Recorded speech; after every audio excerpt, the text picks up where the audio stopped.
Assalamu alaikum, sisters and brothers. Welcome to Lifestyle with me, Roya.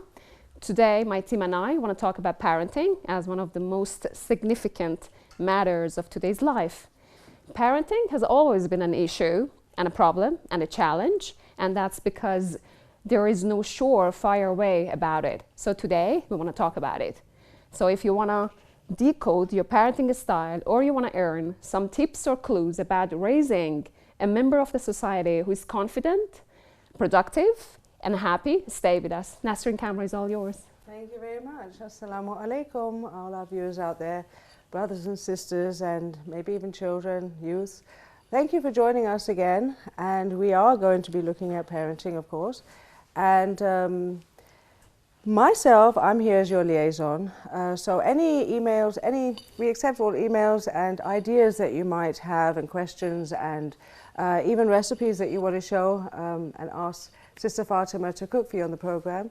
And we will have some ahkam questions later and also some input that are maybe helping the subject of parenting from a non-expert. Well, I'm not an expert over there, so I'll give the input from the viewers. Okay, see you later. Thank you very much, Nasrin. Thanks. The menu is revealed actually, and I think even Fatima today has decided to show us how to be a healthier parent, how to have healthier parenting style. Inshallah.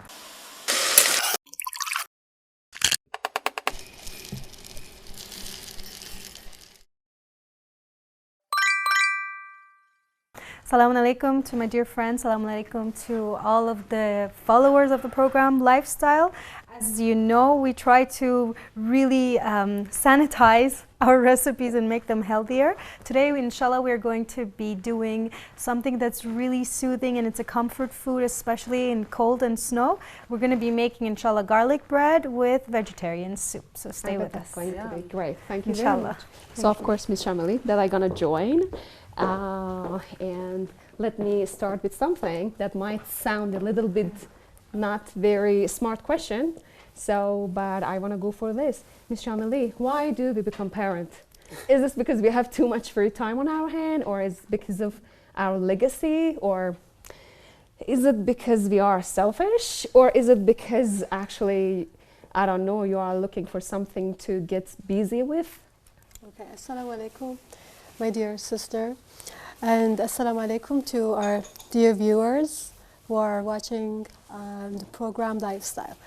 Well, why do we have kids?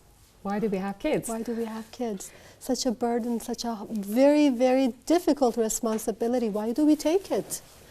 Well, as we were talking prior to our program, Yes. and you were telling me about a friend of yours who was going through a hard time, and you told me that at that difficult moment, she wanted a loved one beside her. Yeah, So- that's true. I said this story, Yeah. yes. So this is actually one of the important reasons why we like to have kids, to have someone, to have like a kind of emotional support for ourselves in our lives. There's a beautiful hadith from the noble prophet. I was reading it just today. I would like to share with you that can partly explain about why we want to have kids. The noble prophet ﷺ said, want kids, have kids, because they are qurratul ayn wa rayhanatul qalb. So, qurratul ayn, they are the light of your eyes, and rayhanatul qalb, they are the happiness of your heart. In those challenging, hard times of your life, when you need company, your kids, that happy, healthy kids all around you, if you've really put all your effort into bringing good, into having a good family, nice, safe environment, and good kids, Yes. in those troublous moments, Yes. in the ups and downs of your life, Yes. this warm environment of your family gives you the warmth of heart. Yes. So this is one of the main reasons we like to have kids. Yeah. There are so many other hadith I was just going through, I would like to share with you. Yeah, As but for- just let me say something. Is it okay to be selfish about it, even having, a kid?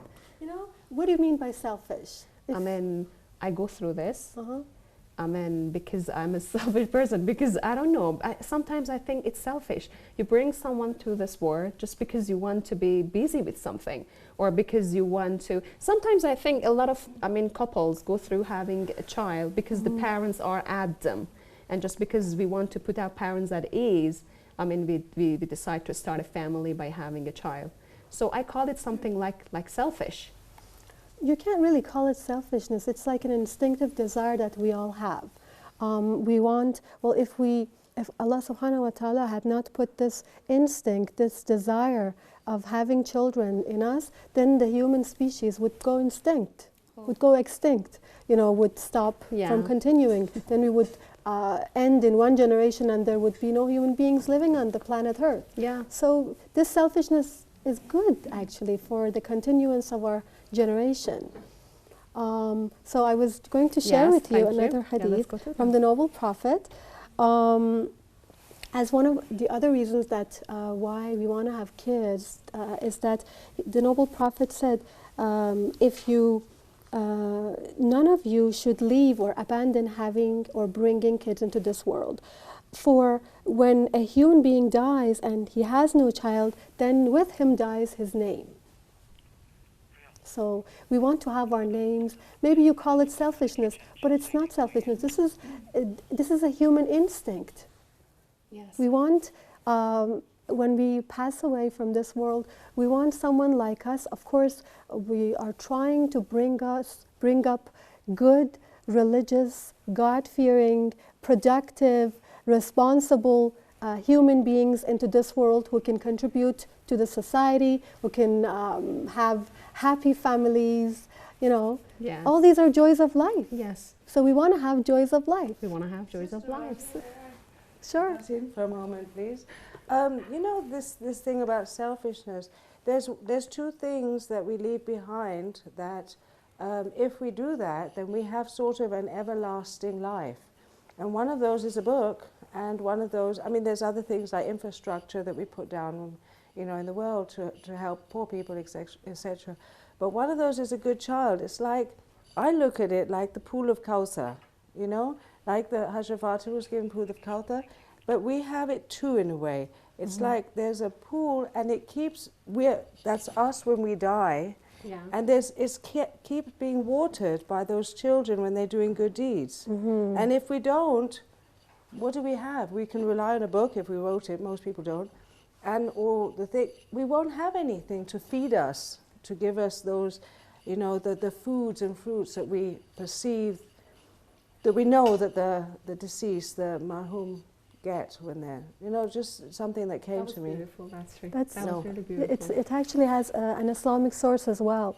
As we were talking in one of our programs before, we were mentioning about the treatise of right from Imam Sajjad alayhi salam, the fourth Shiite Imam, and we were actually talking about the rights of a child upon the father, and it is actually upbringing, introducing. We're going to talk about it in detail later on in the second half of the discussion, but in the Islamic teaching or belief system, a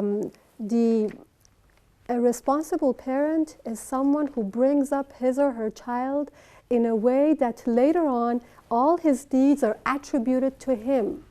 So in one sense, you are raising someone who's very responsible. Yes. Okay, and you can look at it from a different perspective, from the perspective that Sister Nasreen just said.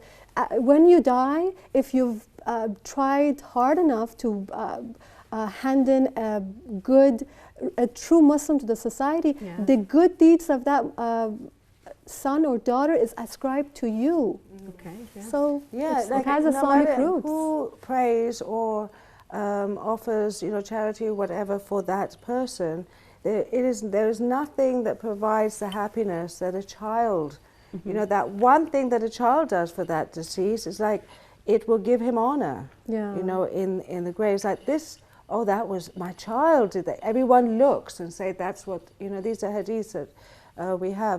And the other thing is that, That's you know, exactly good name. That's what is meant by good name. Okay. Oh. Do you want to get back to yeah, this? there's- You can say that. yeah, I think Fatima exactly. needs the time. Fatima, okay. I think you want to get on the food, Yes, please. the recipe. I just want to, as usual, add something I to your guess no discussion. one's hungry. We're not thinking about it. So you can add. Yeah, I whatever wanted you to want. add something to your discussion. You know, like sometimes when you go to the masjids and then after the prayers, everybody says like recite salawat or fatiha for those people who have a bad legacy or bad generation or have no generation. Yes. Because one of the things that children do for you, this baqiyatus salahat, of course, is their deeds. And after, like, besides that, it's also they're praying for you, reciting Quran, reciting salawat, doing your qada prayers, you know. Yeah, These that's are all really- things that you really need in that world, and no one like your child will actually, you know, Hopefully. Take that actually. responsibility. yeah, Responsibility. inshallah, Yeah, exactly. inshallah, That's hopefully. really, that's why everybody prays. رَبَّنَا هَبْ لَنَا مِنْ أَزْوَاجِنَا وَذُرِّيَّاتِنَا قُرَّةَ أَعْيُنٍ, you know, like the light of my eyes. And this is exactly when a From child... Hadith, the kiss a light in my eyes, and oh, now I forget it. What she says to Imam Hassan, Imam Hussein. Exactly. Samarata Fuadi, she says. Thank you. Yeah, the I fruit of actually my read it heart. in English most of the time. But the other thing is the ability to become human only comes when you have to sacrifice Exactly. constantly, Yeah. basically your life.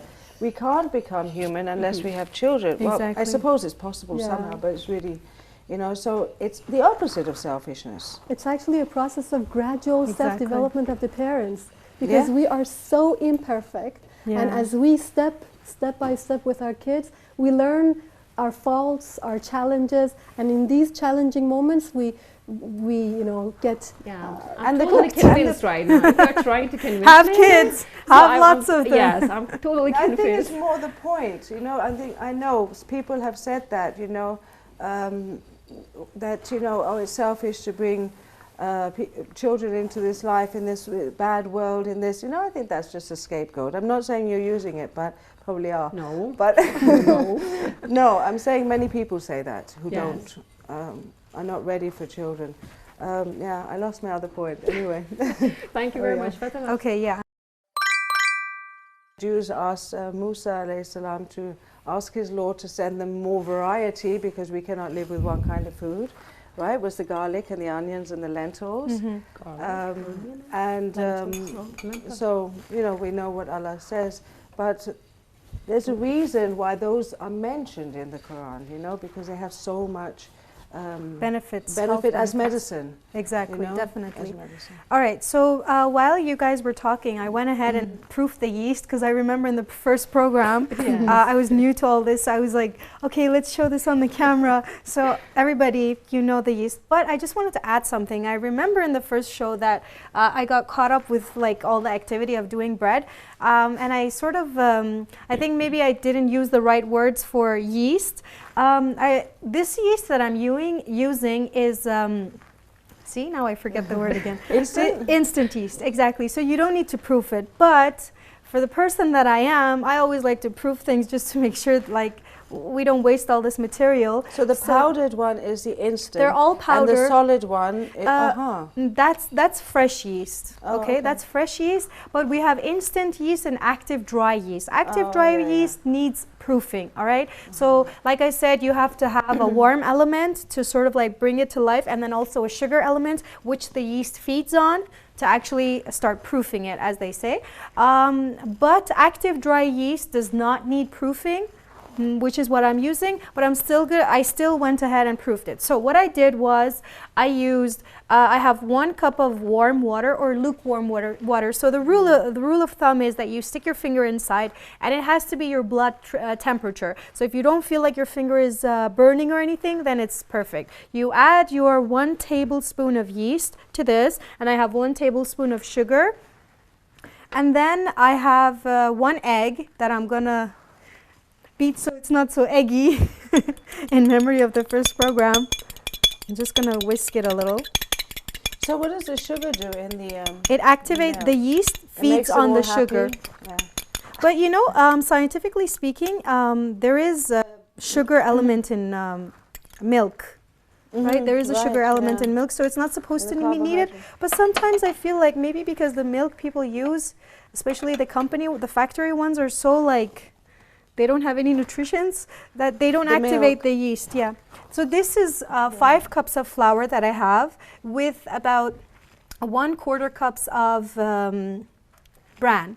All right. So this is like 4 3/4 cups of flour, and 1/4 of a cup I added bran. If you want to, you can leave the bran out, but I totally recommend that. It's not going to affect the consistency. It's just 1/4 cup in 5 cups, so it's nothing. And even last time when we smelt it, it smelled healthier. Exactly. You know, like more satisfying.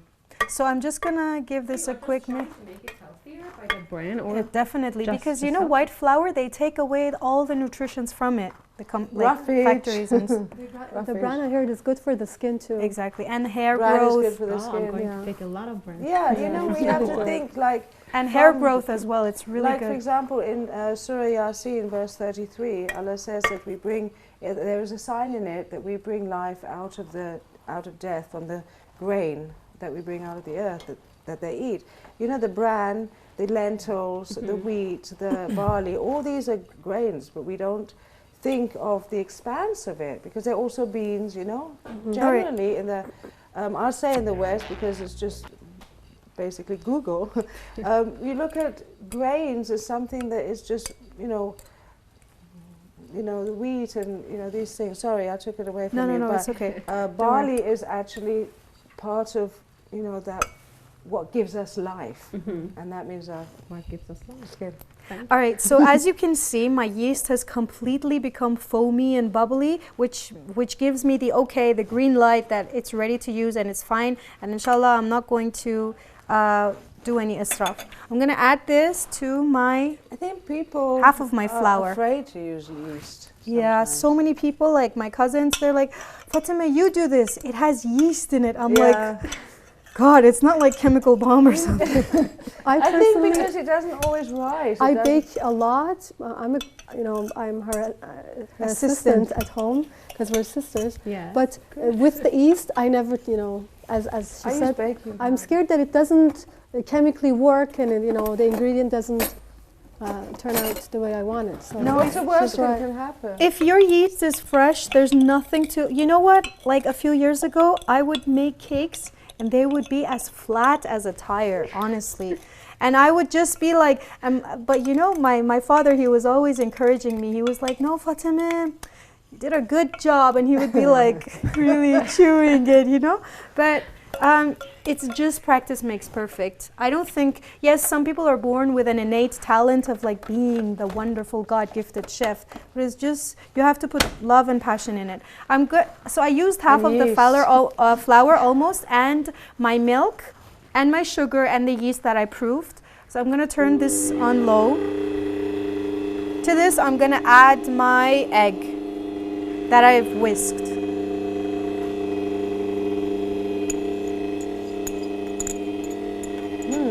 Egg in bread. You know, actually, thank you for bringing that up. You're welcome. When you use egg in a dough, it makes it more puffy because, you know, one of the elements that aerates a cake is egg. So, like, you know, in Italian bread doughs, you don't have any egg. Inshallah, I'm going to be doing some pizza doughs, and I'm going to be doing like 2 versions, like the American version, which is really thick, and then the Italian version, which is Very thin. very thin, exactly. So we don't have, it depends on what you like. And for this garlic bread, I want it to be like really fluffy, and I don't want it to be so thin. So I'm going to add the egg. All right, and then I have 1 cup of lukewarm water. All right. I have 50, actually the recipe calls for 100 grams of butter, but I'm going to use only 50 grams of butter for the flavor because it really gives this a very rich flavor. And then the other 50 grams, I'm just going to eyeball high quality olive oil. So like about 3-4 tablespoons. It's interesting that you're putting it inside before it's baked. garlic olive oil? bread generally, Yeah. you know, you put it after Yeah, it's no, baked. wait, This is it's a- gonna come. Oh, okay. That's More on butter. way. Not a lot, because I have no idea. So She needs this is children. She needs children. She'll have an idea quickly.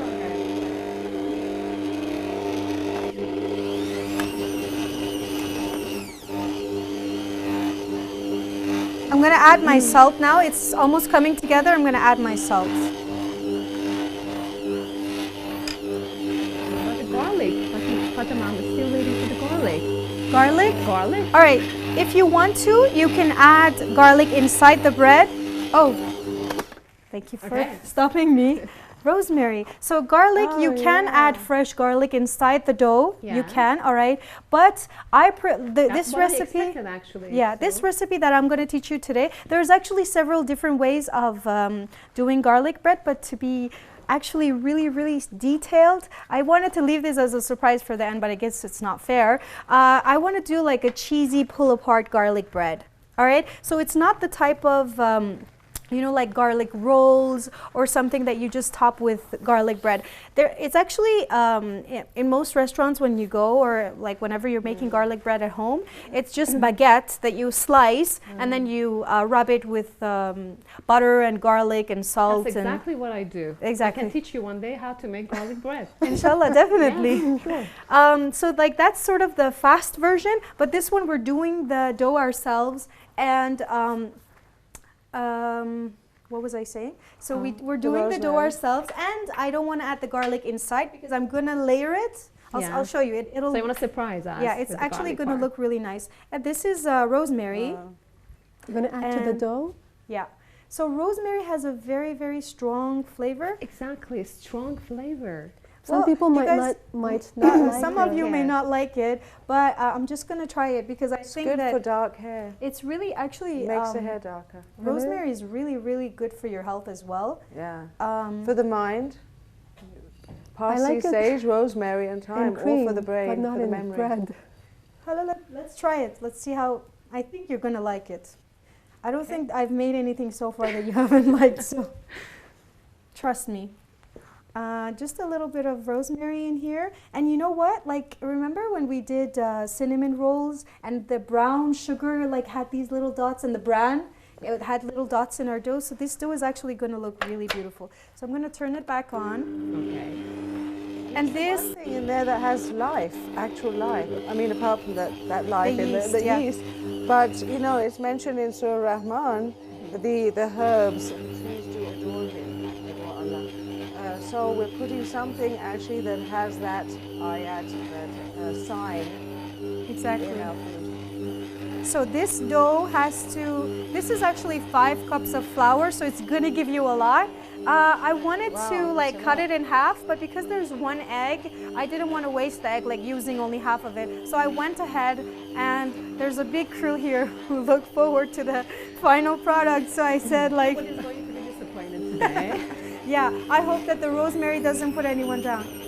So this has to actually be kneaded for like 5 to 6 minutes. Oh, and if you don't have a stand mixer, don't worry, you can do this by hand. You just have Yeah. to spend the time to do the dough. Inshallah, I will be showing you like a tutorial on how to do the dough by hand, to how to knead it with hand. It's a So great as you anger see, therapy.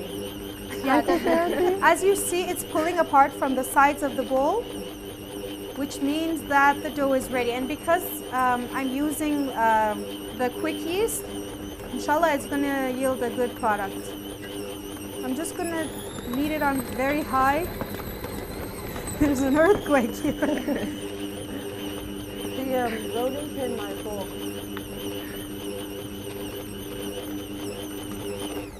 Oh, All right. thanks God. So If you- inshallah, this will be enough with the kneading, because I'm really afraid that I'm going to shatter everything into pieces. So as you see, it's pulling apart from the bowl. The dough is pulling apart from the dough, which means that it is completely Done. ready. Yeah, it's done. All right, so I'm going to go ahead and, And it's a bread hook. yeah. you're using Oh yeah, it. thank you for saying on a dough hook. From the Dough hook. beginning, I use a dough hook on the machine. It's really not that hard to knead it by hand. It's actually really fun working with dough. And my it's son, interesting. Yeah, I was just My going to son, mention that. he's always like, your Mama, are kids. you Yeah. making You dough? can do Can it." I have some dough? Every day, he loves playing with dough. So, I'm just going to wash my hands, and then I'm going to use the same high quality olive oil, and I'm going to put oil on my hands, take the dough out, cover it with oil, and then I'm going to put it back in the bowl, and I'm going to put it in a warm place. So it usually needs about 1 hour to double, but inshallah we'll see, and we will wait for this dough to double in volume. And then Thank I'll you. start with the vegetarian Thank soup. you. Thank you very much. You're welcome. So, Ms. Shamili, Yeah. so you're almost convinced to start a family? Yeah, there are there much there are more beautiful hadith about having or bringing kids into this world. Okay. I just want to mention one or two. Okay, I really enjoyed just reading them. There's another beautiful hadith from the noble Prophet sallallahu alaihi wasallam where he says, the smell or fragrance of your child is a fragrance or breeze coming from the heaven. Yeah, that was beautiful. You know? I agree with that. Yeah. Well, as you said, parenting is very, very, very challenging, And difficult. very difficult, because as we said, it's a process of dual development, your own development and the development of I your... just was about to mention Yeah. this. It sounds that you start to train yourself all over again Yes. with your child. Okay. It's very difficult. So, okay, let's go. So now Uh-huh. we want to start a family. So you start parenting. your family. Exactly. Ms. Shamili, do we have something like parenting style? Mhm.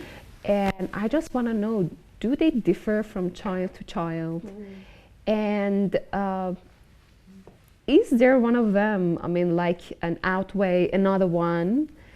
And so how many parenting style do we have? Is it only technicality or all are the same?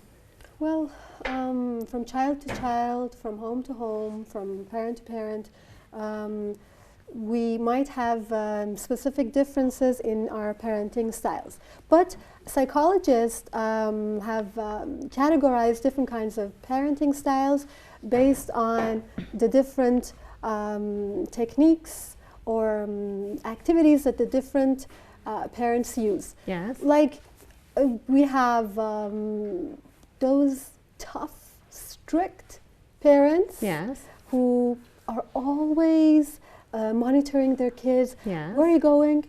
With who are you going?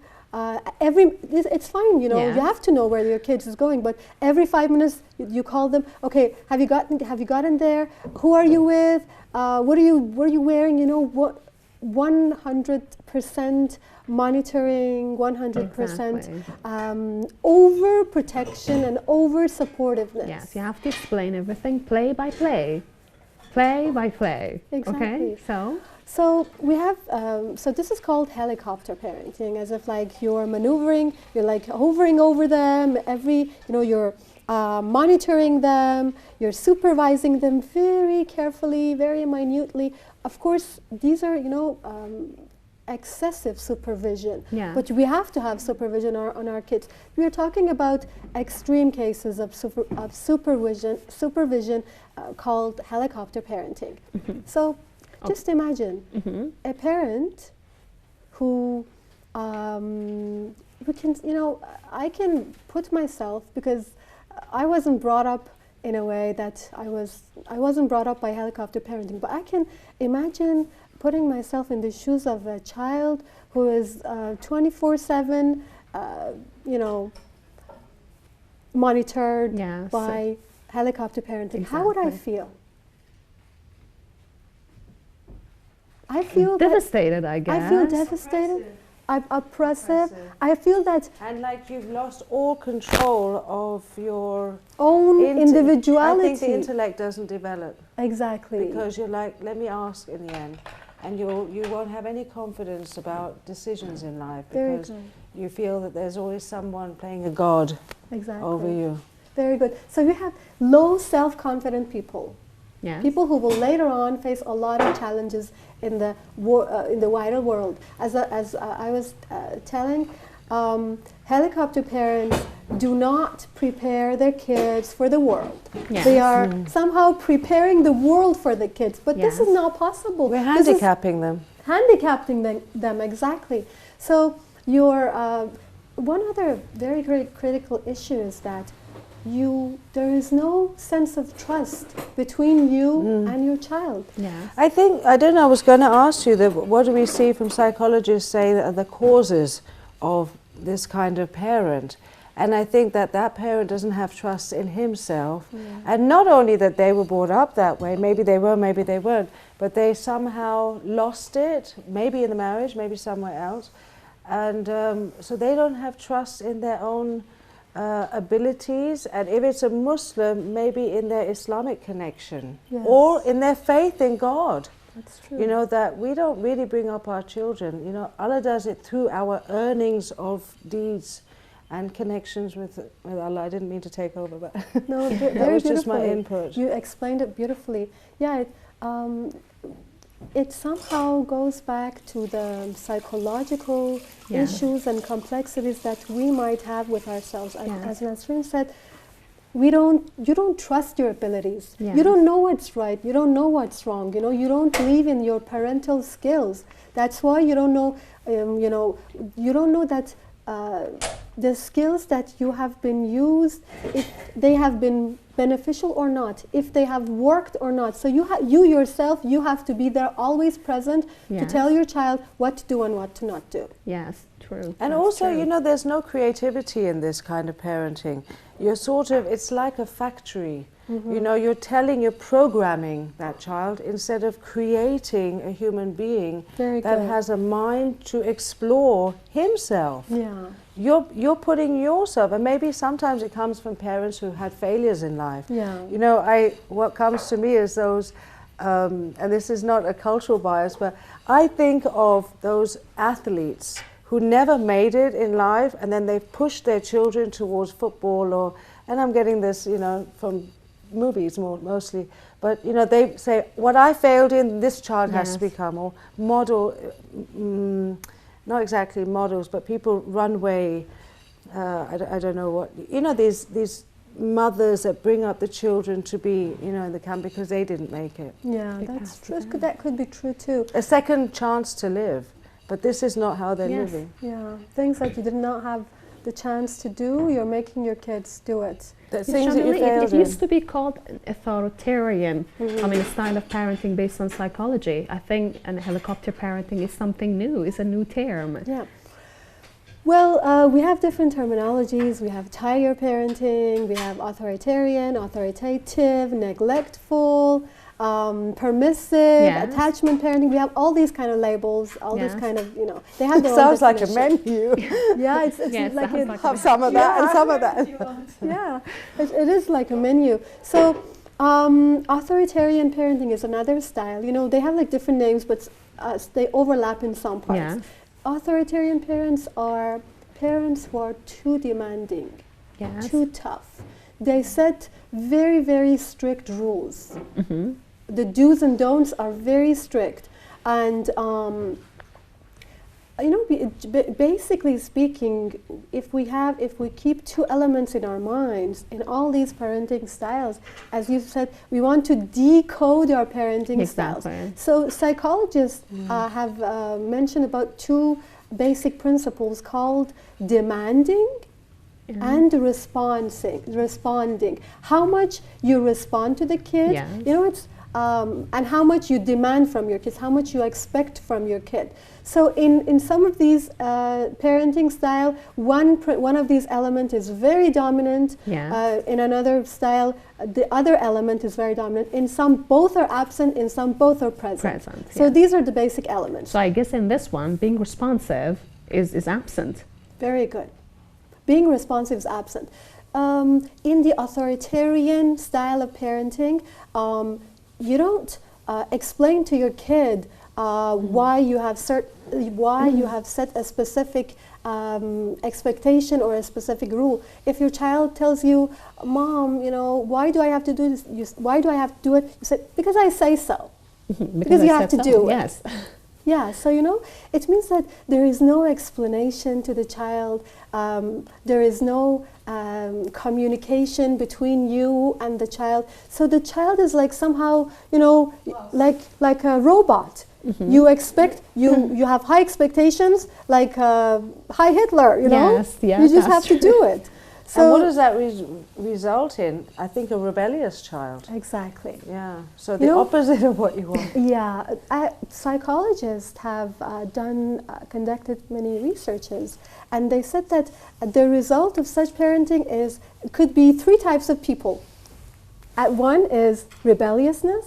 You outwardly like to reject. Later on, when you grow up in life, Yes. you like to be, you know, rebellious. You don't want to Yes. listen to anyone. Now that you have the power to say no, well, no, I don't want to listen to Yes. anyone. Another consequence, or some other kids of authoritarian parents, Passive. they are pleasers. Pleasers. Yeah, they like to please the whole world Yes. because they've been trained like that. It's very dangerous, that kind of person. Very no? dangerous. Especially on, I think, a female. It is very dangerous. And one other type of, one other result of having authoritarian style is to have tattletailer kids. Oh my God. You know? Yes. That when they have the opportunity to say, you know what, yeah. So when the friend is not there, you know what he did, you know what she did, you know, they would Yes. tattletale. Oh So my these God. are very dangerous personalities So that the you're result is not developing. anything No, good. the result is very bad. So we don't want authoritarian parenting. You know, this used to be the traditional style of parenting. I just wanted to say, is it kind of old school style of Yeah. parenting? Yeah, nowadays, well, tiger parenting, as they call it, based on a book that was written by an Asian lady, it's very similar to the authoritarian style of parenting, where you set the bar of your expectations really high, and you say that, you know, well, kids, they will definitely have to reach that kind of expectation. And it's actually, sometimes it's good to have high expectation from your kids, but the problem in this style of parenting is that you don't communicate with your Yes, child. true. You know, there is just a one-way street. Exactly. It's only you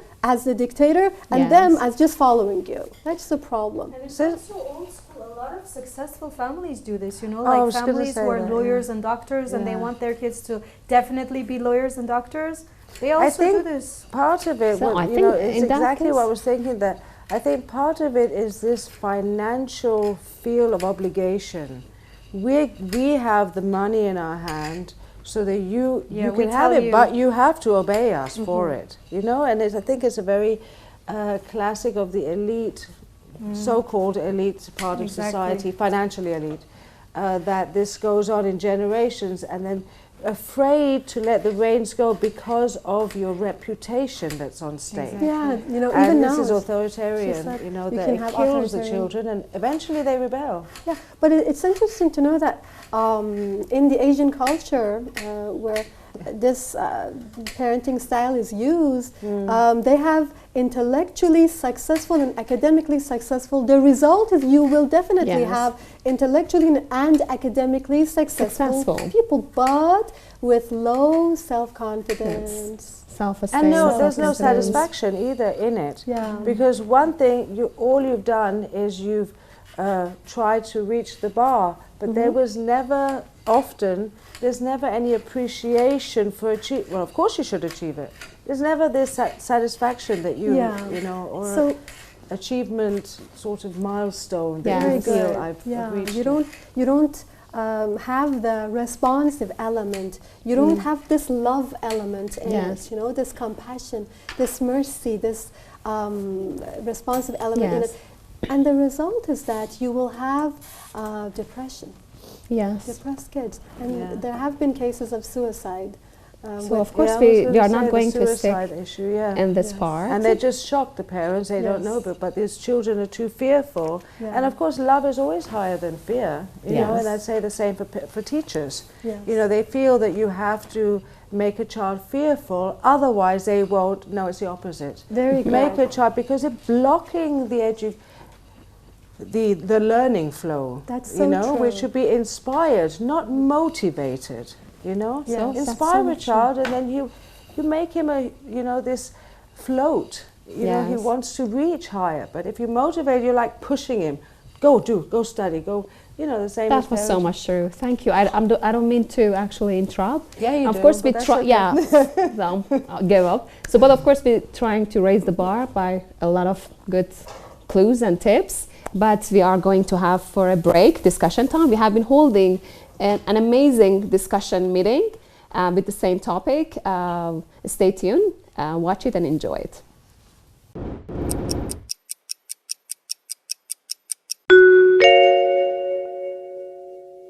Assalamu alaikum, dear friends. Welcome to our program Discussion Time. Accept my congratulations for the grade 8, Eid al-Qadir. Dear friends, as the previous sessions, I give you some short explanations about our program. We want only to talk about different styles of parenting, which one of them is helicopter parenting. The other one can be the free-range parenting or some other styles that we have, and you may know them, and by starting this topic, you may face with it. Alright, dear friends, I want to start our topic, explanation of the topic, with this short introduction. That, as you know, helicopter parenting is a kind of parenting that a mom or a dad, or both of them, hover over all of their stages of their kids. They controlling them very near and very close. At the very beginning stages of their life, they control them. And when they get older, it continues. For example, when they want to fill the application form of their college even. Now we want to start talking about these different styles. Later we're going for the other styles that exist, and you can give your ideas. Okay, someone might break the ice and start. So I really like to talk about the helicopter. At the beginning I was thinking, so why helicopter? Then I mean, the picture of my mom came to my mind. And she does that a lot. When I was watching a movie, she wanted to know exactly what I'm watching, and so or what I'm listening. So then I found this word very much meaningful, and I think it's very, very meaningful word, helicopter parenting. Yeah. So as the first question, has anyone of you experienced being helicoptered? Yes. Being a victim of this phenomenon as a child, of course. And it happens more to girls, I think. You should ask from them first. I believed in being strict on myself, and then the children will follow you sooner or later. Not always at that time, you know, but they take it along. But I never forced my children to do anything. But I always, like, if they ask a question and they wanted to do something, I would say that, now think about it, would Fatima alayhi salam do that? They said no. I said, then why you want to do it? And then they used to think and forget about what they were going to do. I was successful that way, that, you know, but I was particularly, I would always say, I was trying not to bring in my German customs, though most of people have given up customs altogether. But I always said the Prophet said this, and the Prophet would say that. This was even when my son went to the university, they said, how do you know so many hadiths? He said, my mother's fault. That's how. If you treat and bring up your children in the best way, okay, in the way that you believe that there is going to be nothing dangerous for him from the specific age on, you can just leave him do whatever he wants. And do you believe that the environment is going to actually affect severely on someone? I mean, you're changing, absolutely, you're changing the environment of his. I believe that parents' training is more powerful than anything else. If the training has been done well, so other things, other factors are not going to be that effective. If you really look at it, it is the children who bring up the parents, right? Because if you look at when two people get married, I mean, you know, for ourselves, how selfish we are before we get married. If your husband would ask you in the night, give me a glass of water, say, get lost, do it yourself. But if the child makes one sound, the mother's running. The selfishness has to go. And you see that people who have And what they say that if there's an accident, the woman who's out there to help first is the one who has the most children. Yes. You know, she's the most unselfish. It is the selfishness that has to go before. And Imam Ali alayhi salam said that, God forbid, one is given responsibility before he has reformed himself. I think that our previous parents behaved us in a totally different method. For example, if we wanted to go out and play there, because they knew the environment, they knew the place of their living, they trusted the environment and sent us out. What is your idea in that? In my opinion, in such a competitive world that we're living in, there is so much fear about their kids' education. Their parents are under pressure. They're finding the best schools, the best teachers because of their fears of their children's failure in education. Very good. And how actually So- can you kind of connect this to the parenting, helicopter parenting? They don't let their children to have free time for playing, and they impose their wishes on them Thank you. to reach their parents' goals, actually. Yeah. So do they have right finally or not? That's the question. It brings more stress to the educational life of your children. But When you're so- they're concerned about others. It is I think- unselfishness. They define when they do success, that. good grades and scores and being an enter into the best colleges. They define success in this way. But don't making you money. think that all of them is a consequence of actually one of the consequences of helicopter parenting? I mean, apparently you're saying that's something good because finally it ends up to something good. I mean, the good grades, being a doctor, being a professional in career, something like that.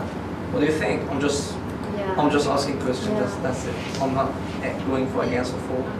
In some cases, once you're doing something to your dismay, I think there is no good end for it.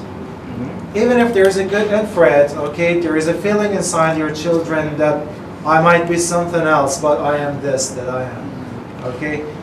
And, they can just satiate their desires at the elderly ages, and it could bring great difficulty. I'm the only one who had a helicopter childhood.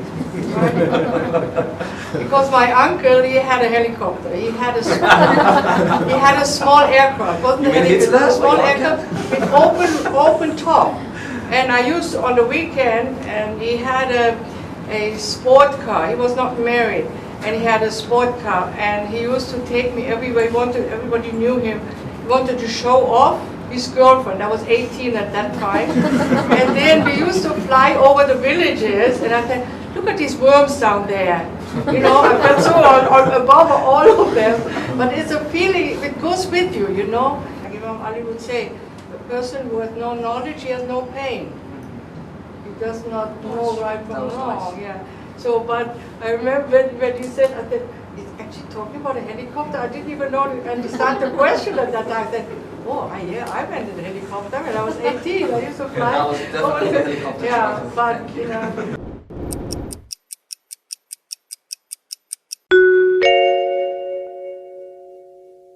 Welcome back. Let's go to kitchen. Here we can smell fried onion, which sounds exactly like a paradise. For me, paradise smells like fried onion. Onions? Yeah. Okay, so while you guys were talking, everything happens while you're talking.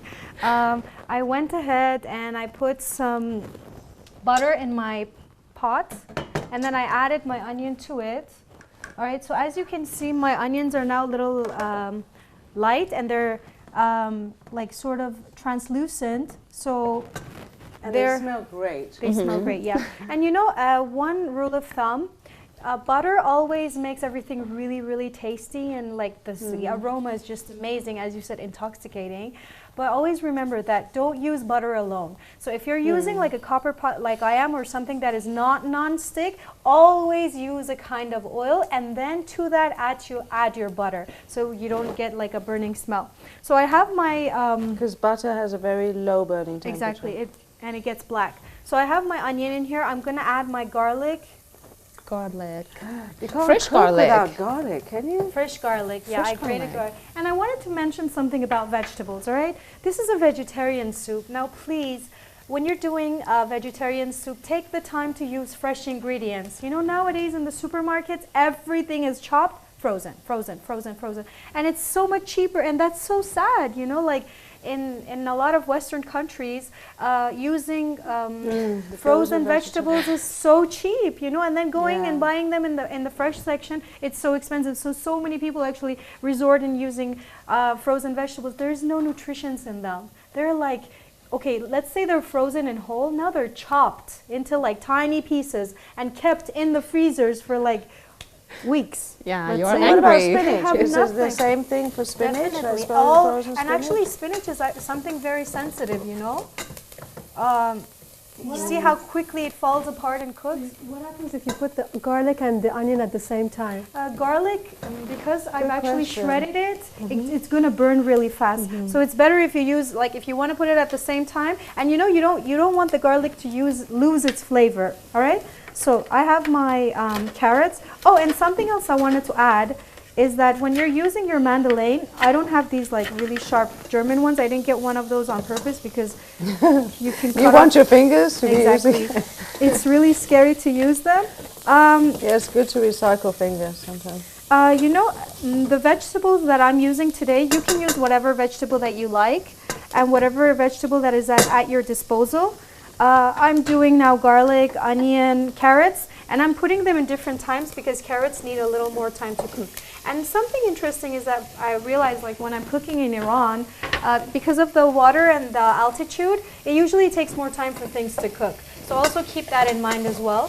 So it takes longer to burn too? to burn. Probably not. I don't know. I'm just going to Doesn't add work a in our teeny weeny favor. bit of water to this because I don't want these So what if we were to put like aubergine in here? Is it too much of a soggy vegetable? I think that aubergines go best when they're like fried or Ratatouille? grilled. Yeah, vegetarian. Ratatouille.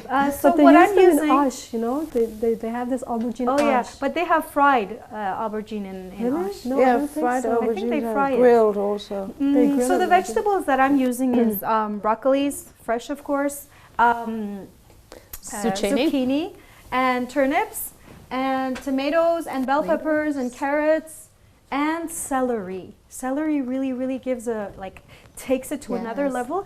And please try this vegetarian soup with the turnip. It gives this slight sweet aftertaste. It's so amazing. Honestly, you have to try the soup with the turnip. It's really amazing. And one more thing is that I just wanted to show you these vegetables. You know, like when you buy vegetables in supermarkets, you buy an onion this big, like a bomb. You know, and these are like gene modified, and they don't they're not so you know, when Dainty? you use when you use organic vegetables, they don't look the same. They don't look as beautiful. You know, they're not like tomatoes. Yes, the size, You get yes. tomatoes this big, and they're like basically white. They have no taste, no flavor. But I chose these today on purpose.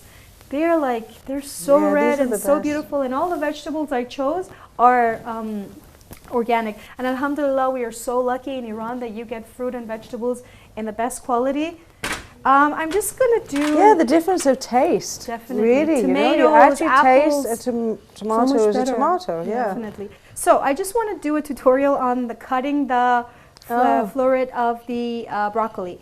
So a lot of people you spend a lot of time cutting the parts and trimming and everything. So the technique that I always do is that I hold it up and then I just go around the florets like this, and it actually is really fast.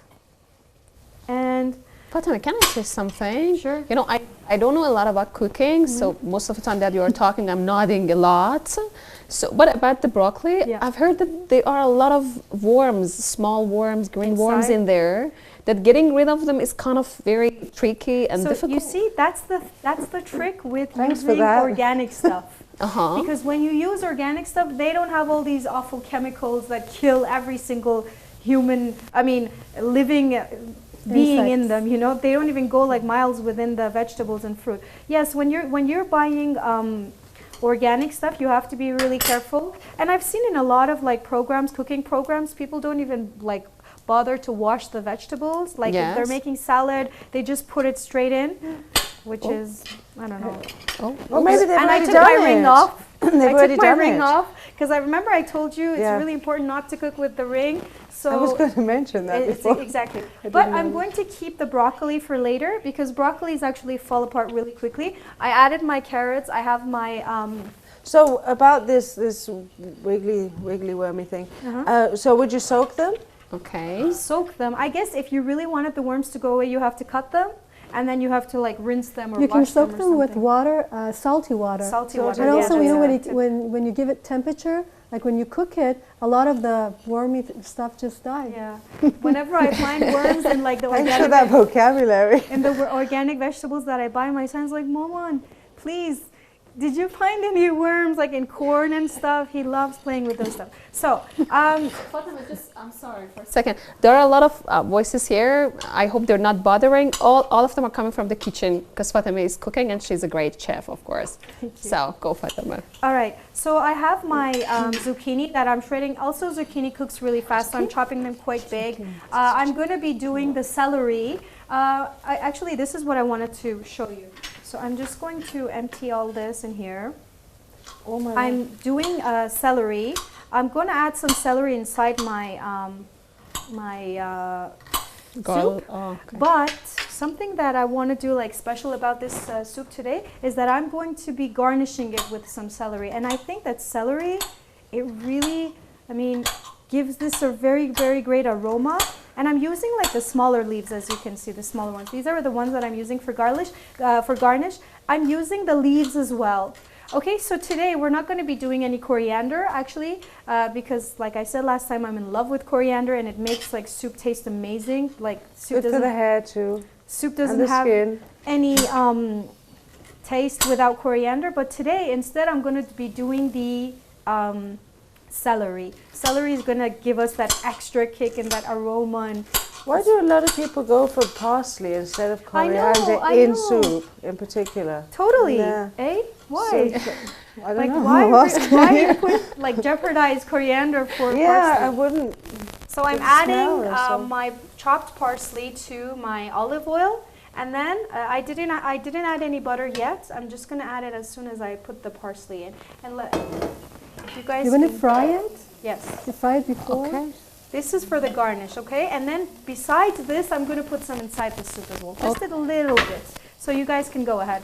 Usually, people who have been parents who have in their childhood who have experienced authoritarian parenting styles of their parents, Yes. and they're so upset with so much restrictions, Yes. you know, not having any independence, they tend to go to free-ranging parenting Parenting, style, yes. where they give more freedom to their kids. They get to choose, you know, what activities they like to do. Yes. They show more love and support to their kids. Yes. But the problem is that the responsive side is too active. It's too powerful. Okay. And so the balance, there's the balance of responsiveness and demanding. You know, you're not demanding that much. You let them, okay. you know, choose whatever they want to do. Yes. So So this I- is I- again, I- it's not. It's, okay. it's problematic. And I wanted to say, so it sounds a little bit tantalizing when you say freedom is there, Yeah. getting to choose is there. So Yeah. it sounds You tantalizing. know, at maybe in a specific stage of child development, maybe in the third stage, because later on we will talk about the Islamic style of parenting, in Yes. which we will have 3 phases of child development. Yes. We're going to divide it into 3 7-year phases. Mm-hmm. In the third 7-year phase, you can, at that time, your child will become a vizier, a counselor. Yes. At that specific stage, you can practice this style of parenting. For a range of parenting. Free-range parenting. So there is enough space for that, so we cannot reject that. Yes. So Because in the second 7-year of parenting, of child development. You have worked hard. We're going to talk about it, more. But let's finish talking about the other styles of parenting. Now, let's just briefly mention the style of attachment parenting. It's more used, I would put it this way, that it's more used in the first years of a child's life. The demanding component of parenting is very weak, I think. Yes. And the responsive part is very strong. It's in this parenting style, you are very sensitive about physical contact, Yes. about providing love, compassion, Yes. and being very understanding with your child, being very careful about the emotional, physical needs and requirements of your Yes. child. So they call it attachment. Attachment. And, they believe in breastfeeding, more bodily, physical contact with the Yes. kids. They like even to, share the bed with these parents who Yes. practice attachment parenting styles. They like to sleep on the same bed with their kids because they Yes. feel the more love they show, the better. The better. So you mean it's not good? We're going to talk about it in the Islamic style. Yes. Let's just mention these names. Then we talked about the authoritarian style, which was very similar to the Yes. helicopter and the tiger style parenting. Then we have a very dangerous style of parenting, which is the For me, neglectful is dangerous. very Okay, dangerous. so Exactly, the neglected. You don't know where your child is. Maybe you're too busy with your job outside of the home. Like you leave your house at 9, you come back very late in the evening, and you're so tired. You don't care where your child is, who his friends or her friends, his teacher, what kind of activities they do, what kind of Yes. programs they watch. That this is a very dangerous kind of parenting. and this It's is not very a- it's not a style. It's not parenting. parenting. I think it's different with us intentionally sometimes getting neglectful as a response to something bad that our child has done. Exactly. So it's different with that. No, actually being neglectful, this is a tactic. This Yes, is a strategy yes, okay. of, We fluctuate to be neglectful. Yes. I mean, that for neglecting strategy is used in certain cases with responsible parenthood. But this is just a careless, Yes. neglectful parent, which So, is very not dangerous. parenting, I guess. No, you don't like that. No, I'm not going to like that. Yeah, and so we also have. Off the top of my head, I mean, since you are looking for another one, you said something like sometimes some of these styles can be appropriate for some stage of development. Yes, that's I mean, true. so helicopter parenting, I think that can be annoying if it's about, a child who is at college age. But is it still, annoying and bothering if it's about a child, who is like 1 or 2 years old? Is it still annoying? Helicopter parenting basically refers to excessive attention and excessive, making your child too dependent. Yes. But even with a little child, you can't say, don't, Like shadowing too the much. child. They say, as a parent, your no coupons Yes. should have a limit. Yes. Even for a little child, even for a 2 or 3 year old, it's like an excessive Yes. parenting Thank style. you. You're welcome. So the other parenting style that we can talk about is the permissive one, where you are so, I don't want to make my child upset. yes. Let him, if he wants this mobile, let him have it. If he wants to go out at this time, let him go. It's okay. I don't want to make him upset. Yes. So this is again Very much annoying, and unfortunately I can see this kind of parenting a lot around myself. Some days ago, I was visiting a relative, so the mother didn't want to annoy the teenage girl about the messy room. Her messy room. Why didn't she want to annoy? I don't being permissive. Too So she permissive. thinks that if she mentions, something, she might, Rebel. hurt. Yeah, she might rebel. Even she's sometimes scared that my daughter might leave the home, and a lot of dramas like this. So she left actually a message for the girl that, baby, honey, sweetheart, your room is actually messy. And the girl answered like, the hell with that. So I was so shocked. I mean, she showed me the paper, and really she didn't have any idea. So she's so scared, I mean, to confront, I mean, the teenage girl, because she's really scared of, I mean, getting rebellious. Do you think that the cause of this could be someone who hasn't had, who's had a conditional love growing up, and they're afraid to lose the love of someone, and what they end up creating is a monster, someone who controls a mother, and also sometimes oppressive spousal relationships. Yes. You know? What you're saying is rooted in a lot of psychological and emotional problems. You know, we can't really talk about, and we can't really analyze the situation. You know, we have to go to the details of this family and see whether it is spousal problems or challenges, or whether it's personality complexities in the parents. You know, there could be so many numerous reasons for this. I wish we had enough time to talk about it, I mean, more, because I see a lot of parents who are at constant beck and call of children because they want to just keep them happy. Exactly. So like it's so important to give so much unconditional love to your kids, and that's really hard. That's really hard to do it, you know, when you're tired and your kid is on a mission to make you old and make your life miserable. And I'm sure all parents have experienced that. You're but going to burn in hell.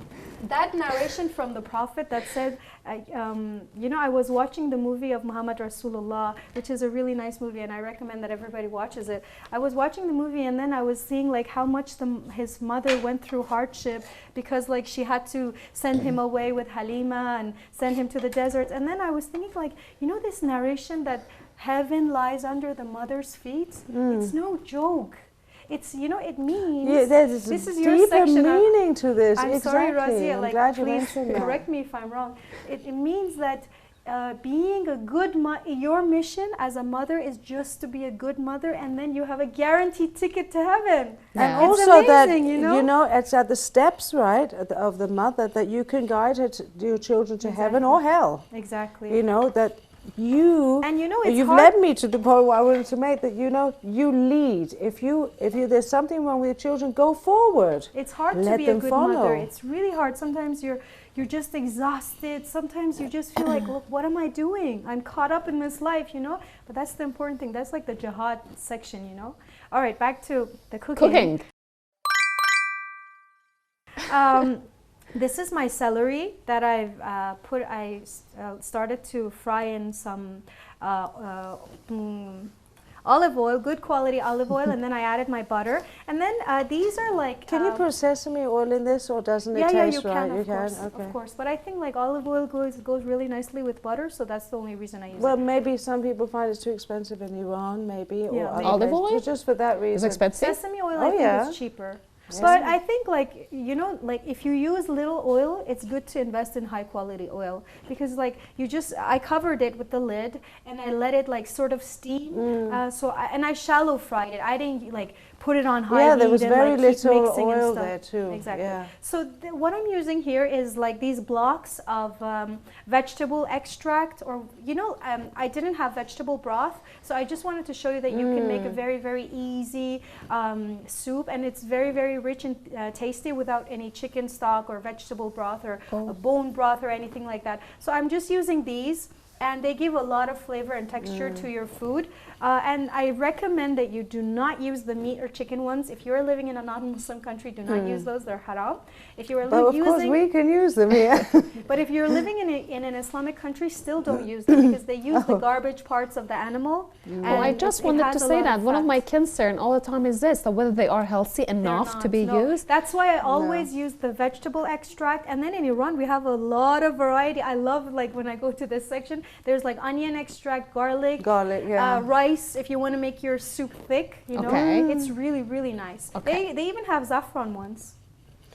I should have bought that one. All right, so I'm just be careful that when you're adding this to your mixture, make it a powder. So many times I add this and I forget, and I get this really awful chunk of salt, and it just is like, it destroys my palate, you know. So I'm gonna take this out, and it smells really, really amazing. Did you smell it, Nasri? Yeah. I'm gonna start sort of like shallow frying my colored bell peppers. And I'm doing this because we are low in time and the bell peppers are no way going to cook if I add them to the broth right now. And actually I want to make them a little light. So I'm going to use the same pot. I'm going to, but this time I'm not going to add any more butter because I think we've used enough butter in this recipe and it already smells great. And I noticed you didn't use any turmeric. Do you not put turmeric in soup? Yeah, you can. Actually, that's a good idea. You can fry because it's turmeric. such a good disinfectant for the body, no? Yeah, and it gives great color as well. Yeah. Another element that I love in soups is the lemon. soup. Lemon, yeah, that's Yeah. for the final part. What That's we for usually the do is finale. keep the lemon at the end and Yeah. slice end. all the Yeah, chilies at the and end. then Yeah, pour at the the end. chilies Because it on doesn't with the take away lemon. the vitamin C if you put it at the end, right? Yeah, we put it with the chilies, so we Yeah. make it like a Chinese hot sour soup. Yeah, because we like chilies. And they're so healthy for you, for the brain, Yes, it's you know. chili or a lemon. Oh, lemon. Well, I Lemon went is on good to for the chili cancer. now. Yeah, I've heard that a One more lot. thing It's that good I for wanna add- everything. Yeah. One more thing that I want to add about spices is that, you know, like you said, like Indians and Pakistanis, their food smells so good. Like there's so much like seasoning in it and you actually smell the seasoning. That's also something that has to do with personal preference and taste. But you get the most out of like the smell and the odor of spices when you fry them. Yeah, So exactly. right now when I'm adding my bell peppers, I'm going to add my And also, it's not just about always forget personal this one. preference, I think. I think it's the spices are there for us, for our health benefit. They're medicines, Yeah. you know, so you're not going to need all this rubbish, and I'll call it rubbish on the camera, the, you know, antibiotic, and you're doing, let your food be your medicine and your medicine be your food. Okay, and to this I'm going to start to add some black So- peppers, always fresh grind, and then I'm going to add some sea salt. So here I added my chopped bell peppers. I took out my celery, my chopped celery. I added some salt and some pepper to it, and here Oh, I it have smells my cinnamon, which is frying with like almost no oil, and then the turmeric and It the really salt and makes pepper. a difference, that turmeric, doesn't it? Yes, the smell. definitely. And then, as you realized, so I put all my vegetables in here. I started with Wow. my onion and garlic, and then my carrot because it takes more time. Then the zucchini, tomatoes, and turnip. And I didn't add any seasoning to that, if you realize, because I've actually seasoned these two like dressings enough, the garnishes enough. But to that, I'm just going to add these blocks. Like I said, they're really good. Like, you know, be stocked on them in your pantry, and you can add them to anything. They make pasta taste great. They make, I don't know, everything. But they don't tastes substitute for the vitamins of a stock, do they? Actually, no, Yeah. that's a good point because the stock is I like wondered when the it. vegetables are boiling Yeah. for a long time. But this is actually itself a kind of stock. It's not like, right? you know, like soup in a cube. No, no, no, of course not. Yeah. So I'm just going to let this boil. So meanwhile, I'm going to get started on my garlic bread. My garlic bread, I'm just going to get here sorted out a little because So I just want to add something. Rasi, I kind of agree with you about how important food is getting. So really before we had a simpler, Cuisine. exactly, simpler food, simpler recipes. tables, exactly, simpler recipes. Yeah. But I think nowadays people are eating their sorrow, Yes. people are eating their thing? anger. Is Why it a bad food? thing? No, that it's that was getting more great. important? I Is think- that, does I that don't know, and mean now the bad or obesity, good? of course, is getting a big problem and a Yeah. big challenge. I think it's all because of this. You know, I think it's it has to do. I see it this way. It's my own perspective towards food. That you know, this is a part of, you know, satiating your hunger. Or complying with the need of eating is an animal instinct of our body, Yes. right? Now we let it become so Yes, strong and so exactly. powerful. We let the animal aspect of our body, our souls, so strong, and the human aspect becomes yes. so much weaker. Yeah, the animal So, part is I don't unleashed. I agree mean, with, everywhere, yes. So much, you know, variety. Well, it's good to have variety, but excessiveness is definitely not you know, part of the teachings of Islam. Yeah. The Well, I balance is- think of the the vegetables that Allah has made for us, such a variety, and are mentioned in the Quran and the, you know, Surah Rahman especially, that, you know, that variety is there to balance a human being, and it is probably necessary. Yeah. However, the variety we're choosing is of the dishes that we're making, Exactly. making it Muawiyah's That's the table point. instead of, you know, Imam Reza's table, alayhi salam, that he's the one who taught the vegetables, for example, are the adornment, the adornment of the living, of the, help me out here, the dinner table. And one of those, the meanings of that is that you're adorning your body with vegetables, Exactly. as well as the eyes of Yes. this. Yeah. So I think it is important and always has been important. Yeah, but you know, But- we're talking about two different kinds of varieties. You know, using the different nutrients in the different different herbs, plants, Yes. foods, grains. This variety is definitely recommended. Our body needs all these vitamins and minerals and, you know, whatever. But Yes. having like Yeah, a exactly. table Yes. filled with appetizers first, and then Yes. soup, and then different kinds of, Yes. you know, The main Muawiyah dishes, table. and then desserts. This is Exactly. definitely not Yeah, an yeah. Islamic. There's Yes, one, it's the not. Yeah. Imam Reza So table sad. and This Muawiyah is so table. sad. But it's becoming our lifestyle Yes. as well. Fatima, This do you is- want us with you, or we can go for a break? You guys can go on for a few more minutes. I No, just actually, we want to go for a break. Second right. part of discussion time. Stay tuned.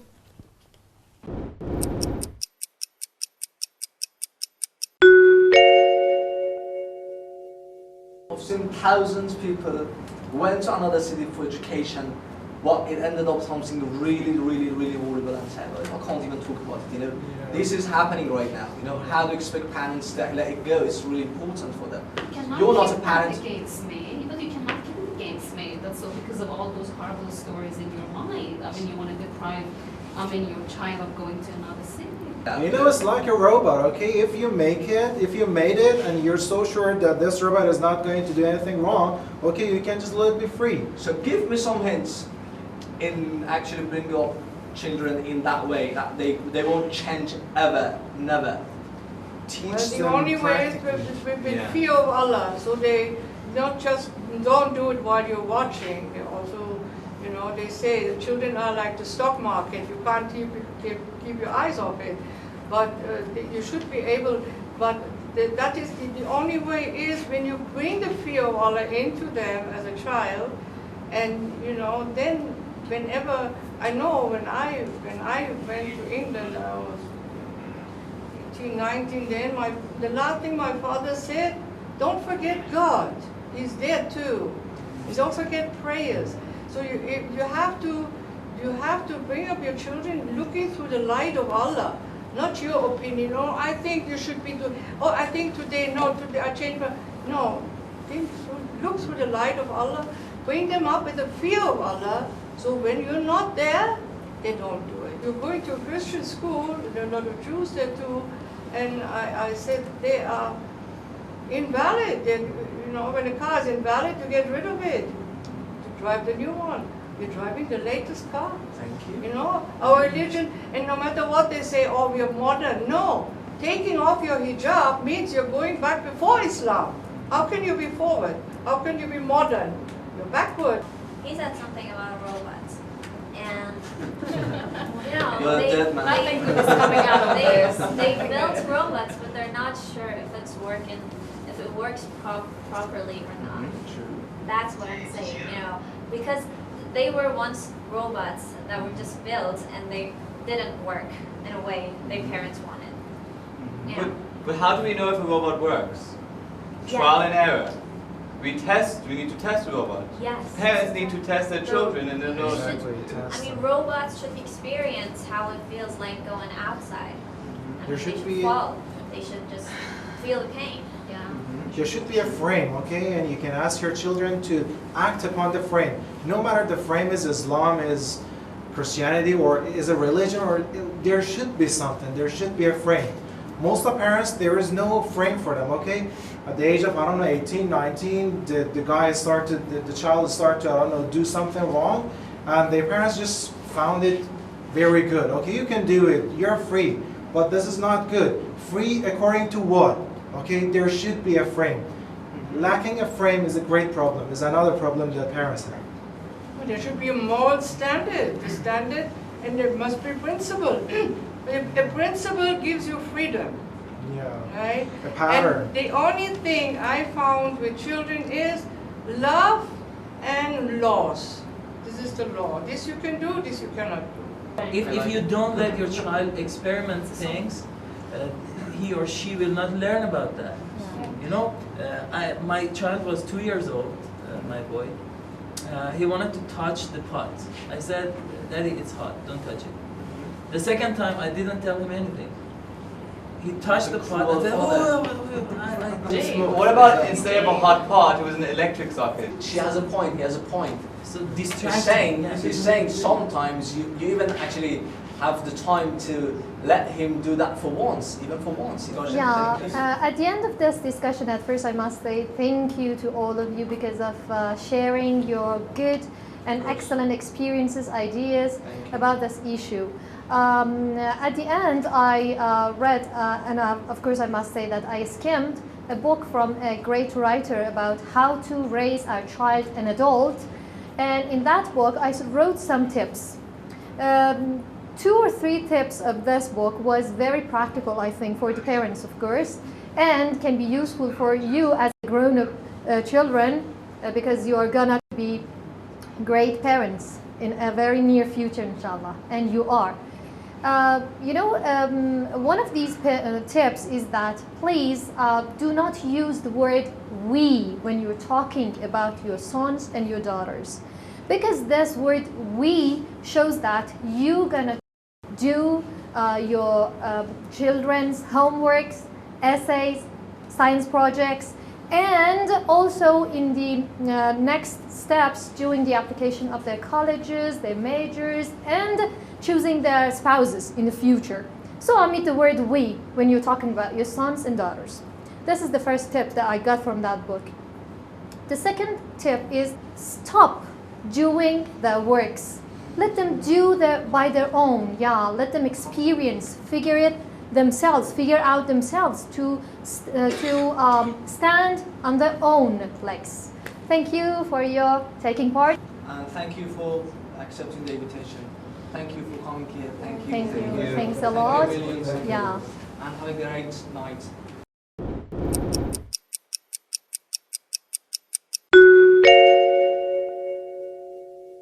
Welcome back.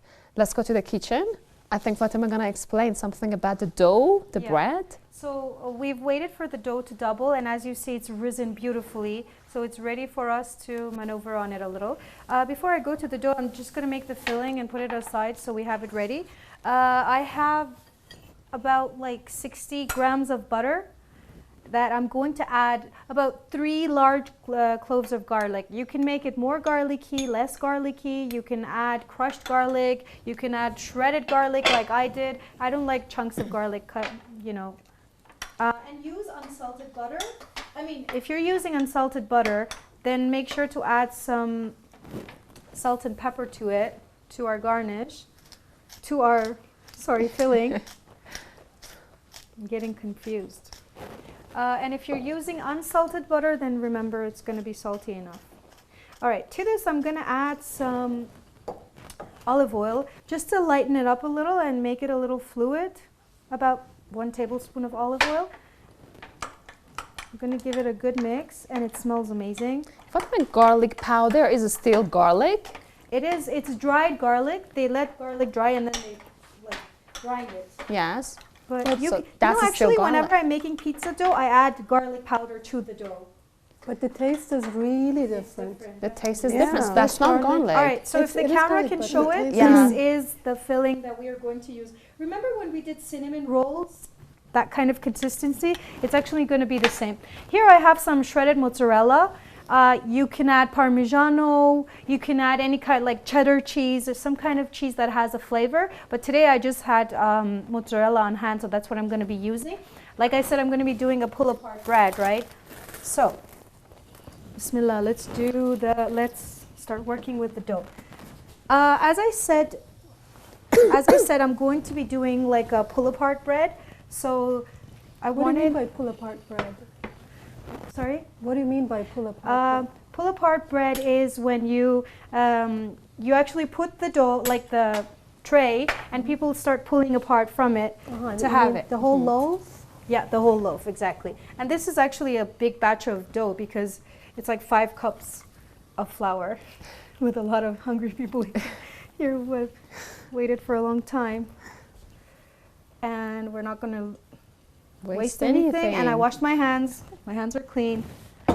I'm going to refuse to wear gloves. So I'm going to flour my surface.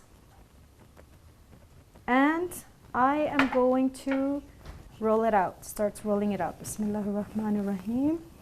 It's a beautiful dough. It's soft. It feels so good to make bread. It does. I love it. You know, I want to add something actually personal. My expertise is something totally different, and I've studied like in the academic field in a totally different major, but I was always very, very much passionate about baking and cooking and everything. And I sort of like never had the guts or the courage to go out there about this passion that I had, you know? Because in the Asian culture, like being a cook or a chef or some things like that are not really looked up to. But that's where culture can definitely can sabotage an Islamic barakat, something that in Islam is very recommended. Culture just, you know, sabotages that. And but Fatima, I think that was a stereotype. Now everything is getting different. It Being is, a chef but still a lot of families, you know, like. No, I totally look up. I mean, a chef or a good cook. It's a skill. Roya, it's a very seriously, can you come and smell this? I want do. To share the joy of Am I allowed?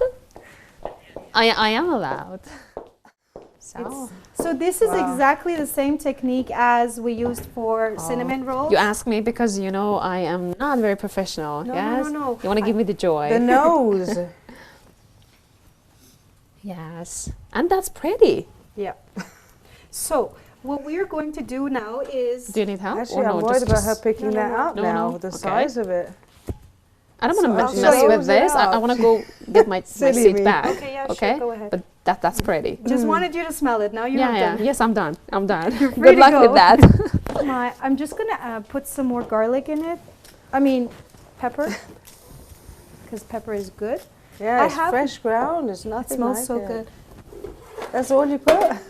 You're very mild I have with my it. baking pan ready here. I'm gonna take this away.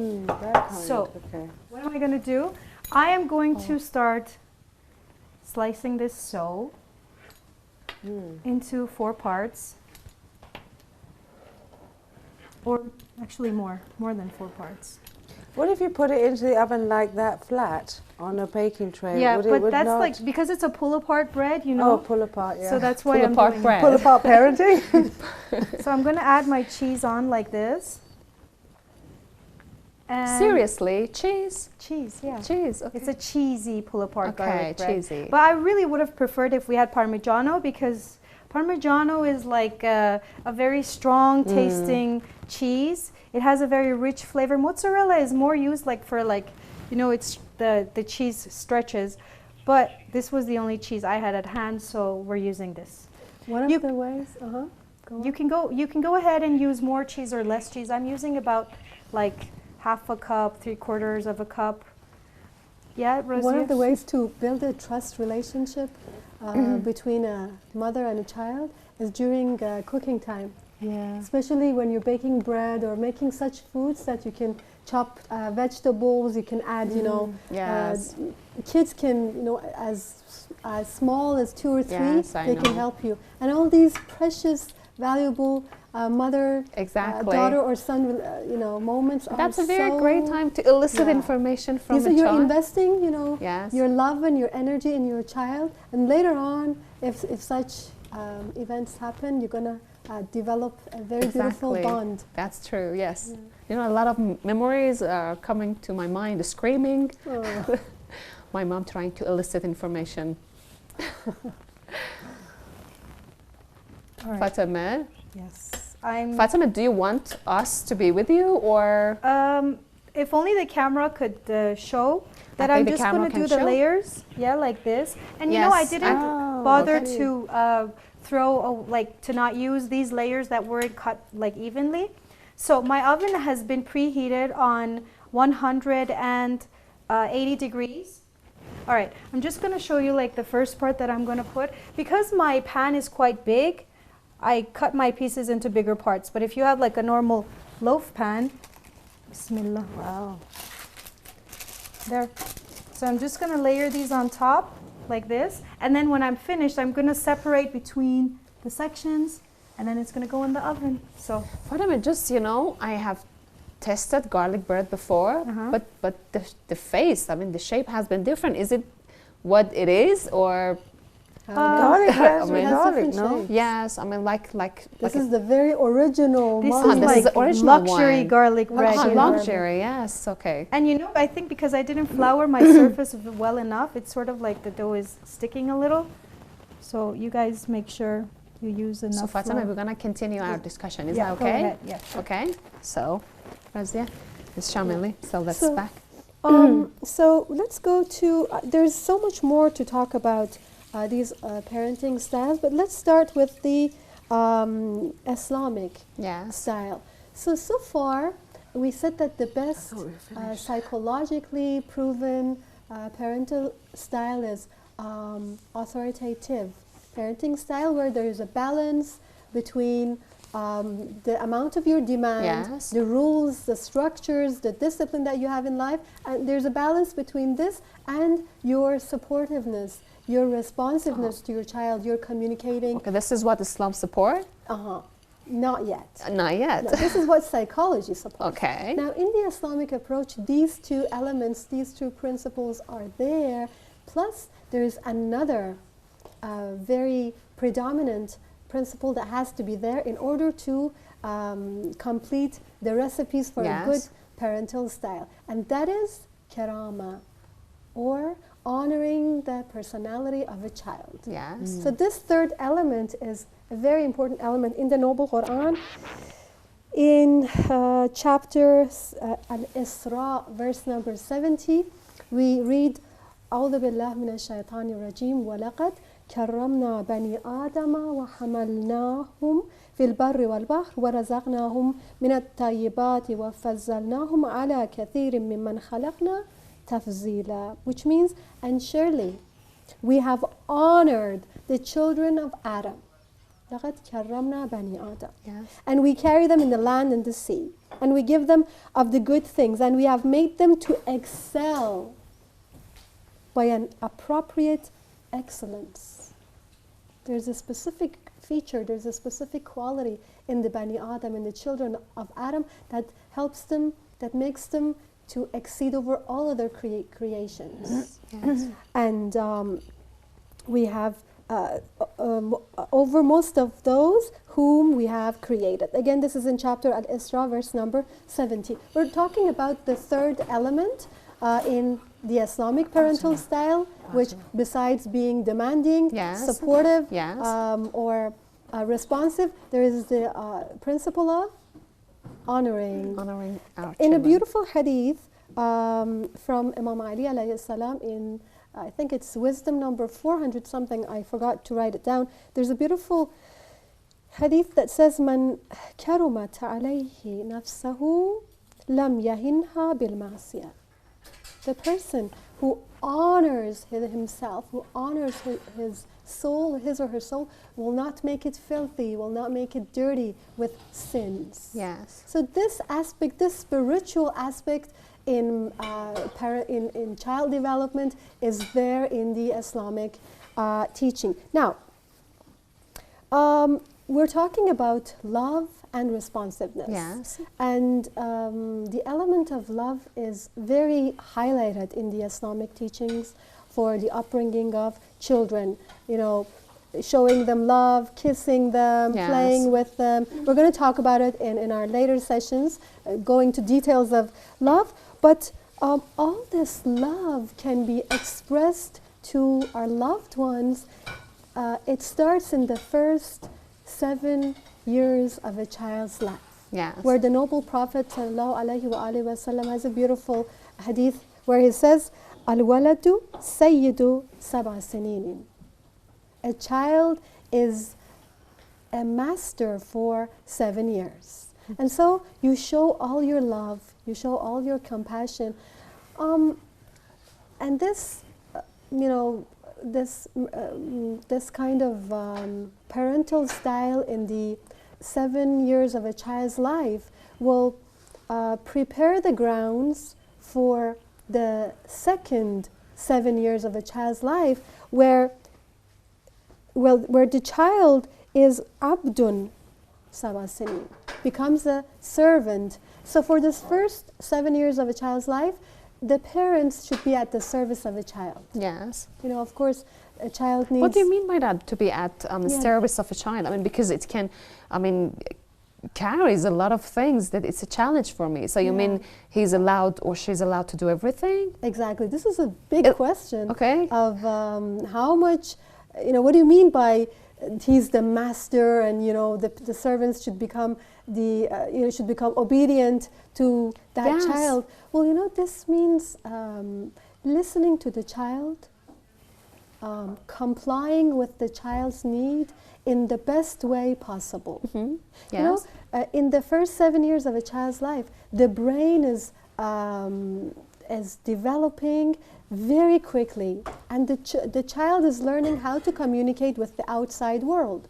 And you, as the parents, are the only means through which the child is getting in contact with the wider world. Yes. So it's becoming, when you say that the child is the master for the first 7 years, it means that you put yourself at the service of the immediate psychological and physical and spiritual needs of the child. Ms. Shamali, correct me if I am wrong. So you want to tell me that we need to make a kind of a trust foundation, during the first 7 years. Exactly. And through that trust foundation, my child can start to explore the world. Exactly. Oh, okay. So in that case, that's exactly what it means. Yeah. When you're talking about a master, you don't 100% blindfoldedly obey the master. No, it means that the master has a specific respect. The master, if the master have a specific demand, you will comply with the demands of the master. But you, as parents, you will have to be careful about the red lines where the kid can get into trouble, can get into danger. You are the supervisor. Yes. You are the one to help, to guide, to monitor. To guide. To Yes. channel the activities exactly. of the child for the first 7 years, and be lenient towards your child. As you said, these 7 years are very critical in establishing that trust foundation. Exactly. That is so important, Yes. I have a daughter, she's 5, and sometimes this is challenging for myself. When it says that you will have to be at the service of your child and think that she's the master, it's really difficult. Because you think that, I'm the parent, I have to set rules, I have to do this. But, it doesn't go, if you go to the minute, if you go to the practical everyday instances of life, it's not more than playing, eating, spending time together. It's not beyond this. Yes. The needs of from 0 to 7-year-old, they are defined. They are not, because the child has not entered the society. Yes. So it's not very difficult to manage the actions of a child inside a house. Yes, exactly. Does this include the terrible twos? The terrible? Does this include the terrible twos? 2-year-olds? No, every child goes through this terrible two phase where they demand their own that they have control, and that you sort of submit to them whenever they, this is the hardest time of the childhood before 7 years. Yes, you have to submit to the needs, to the desires, to the demands of your child until the age of 7, until the borderline, the red line, that it does not harm them. Because these are the children that you see that do that too much, that you see in the shops where they screen, and then the mother, you know, gives in to them, like, okay, well, they didn't understand this whole concept of, you know, no, it doesn't boundaries. mean that, you know, if she wants like 100 chocolates, you just go buy the 100. No, that doesn't mean. It means rational obedience, rational servitude. Yeah. Because if you have a relationship, you as providing service, and the master, whatever the master, you choose the master logically. Yes, and your relationship with the master has to be defined in a logical way. So no, it does not mean that you have to give in to whatever 100% to what your child says. So they are begging me actually to go to the kitchen. So Fatima, what is happening there? Are you ready? I'm just going to show the soup to the camera. Soup is almost there. As soon as our vegetables start to get soft, the soup is ready. Here, I'm going to put it here so the camera can show it. It's actually developed a very beautiful color, and the turnips are ready. I guess the zucchini needs like 2 more minutes of cooking, which will be ready. And I added one more block of that vegetable broth or vegetable extract that I mentioned, because I found it was like sort of bland. So this is going to be ready. I'm just going to check on the bread, and inshallah in like 5 minutes we're going to be ready to serve. Thank you very much. Thank you. So let's go. Let's start. Yeah, 2 very important points that in analyzing the parental styles that we just mentioned, you know, the psychological categorization that we had. Like for example, with the permissive parenting styles where the nurturing and the loving becomes too strong. Yes. Islamically speaking, based on the Islamic teachings, we do not approve of excessive love. I was reading a beautiful hadith from Imam Baqir alayhi salam, where he says that the worst father is the one who exceeds in expressing love to his child. So, you know, Islam is a religion of balance. It refutes, it puts a red line around excess in life. So, excess in demanding is forbidden. No to demanding too much. No to too much love. Again, also, one other quality of in one of the parenting styles, like the helicopter parenting style, where you reproach or you punish your child in order to get what you want, in order to have them abide by the rules of that you have set. Again, that has been reproached by the Islamic teachings. In a beautiful hadith from Imam Ali alayhi salam, it says, excess in reproaching results in, what do you think? Okay, try me again. if you always say no, if you always reproach your child, you know, like 10 times a day you reproach him. Why did you wear your pants this way? Why did you put this plate on the table? Too much reproaching. Okay. You will have it. Reprimanding. Shamelessness. Very good. One of the qualities is shamelessness. It will be normal for him. Yes. My mom or my dad will always reproach me. Let me do it. Okay. So very good. Shamelessness, and the other quality is that they will want to do it more and more. Yes. Yeah. They will. Because they're getting attention also. Exactly, they will get attention. They don't know what kind of attention they want. But very good. So it results in obstinacy, in wanting you to become headstrong, to repeat your mistakes. Or so maybe because they want to try you every single time. I mean, try the parents. So let's see what the stuff. Yes, exactly. So again, your no coupons, your reproaching coupons has to have a limit. Yes. So do we have time to talk? Do we have time? I think so. It completely depends, on Fatima. So Okay. Yeah, the bread is almost ready. I just Ready. wanted to get golden on the top. Can I just, Razia, add something? When I'm chopping the lemon, I just wanted to add that I chopped it from here. I didn't start chopping it from the middle. And I learned this by experience that when you start chopping your lemon from the middle, all of these little threads sort of that run in the middle of the lemon or the lime that you're using, it actually prevents all the juice from coming out. So look, these are like perfectly beautiful slices, and you can actually get the most juice out of it. I think our soup is ready. If you guys want to finish off, Okay. go ahead and then So, I'll start to yes. assemble. So one of the essential foundations of parenting in Islam is responsible parenting.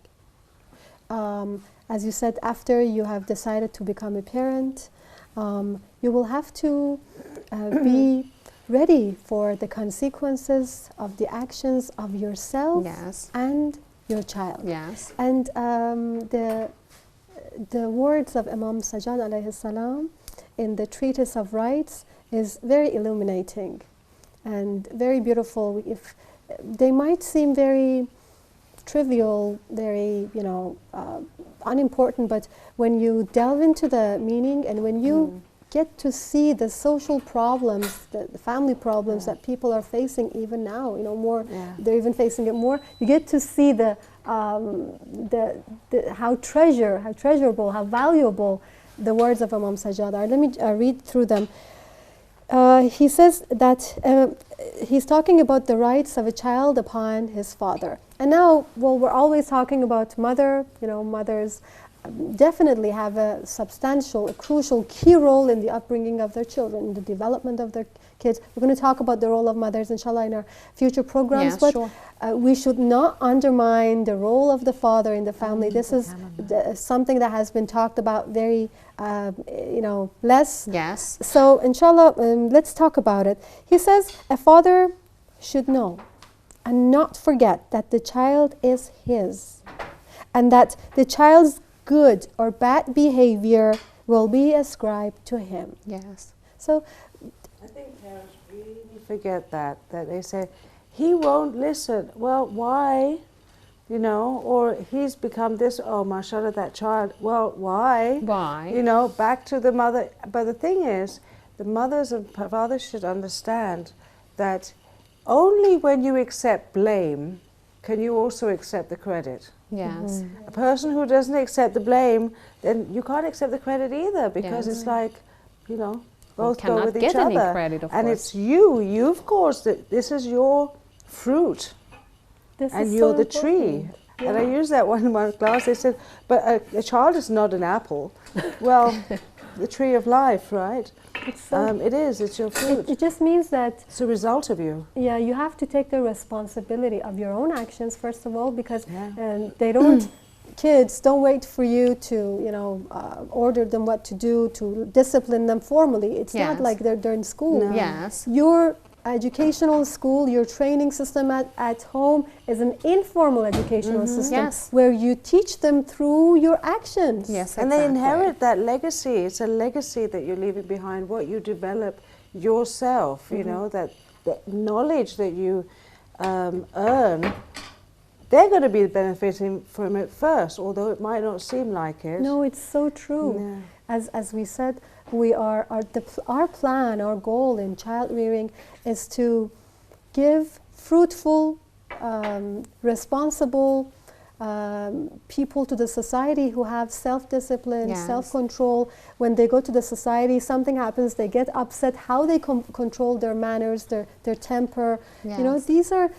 These are very important things that they start from the home. And it's not the money. The many parents, they work so hard to provide the finances that and they spoil their children maybe because they didn't have it, and they're doing something very damaging to the child. Because one thing we notice from these children is they never appreciate the money. That's so true. Because it was like, I didn't get his love. The ones who got the love, they didn't have the money. So that's better, because at least they got the... But, this kind of satisfying or spoiling or loving the child is foolish. Yeah, that's. Well, don't you think? But unfortunately, many of us seem to be fooling ourselves with this fact that because we don't have the time, because maybe here we're actually selfish. We wanna look at our development, and we don't look at it as the spiritual solely development. We look at it in the academic, social development. So not the soul exactly. We haven't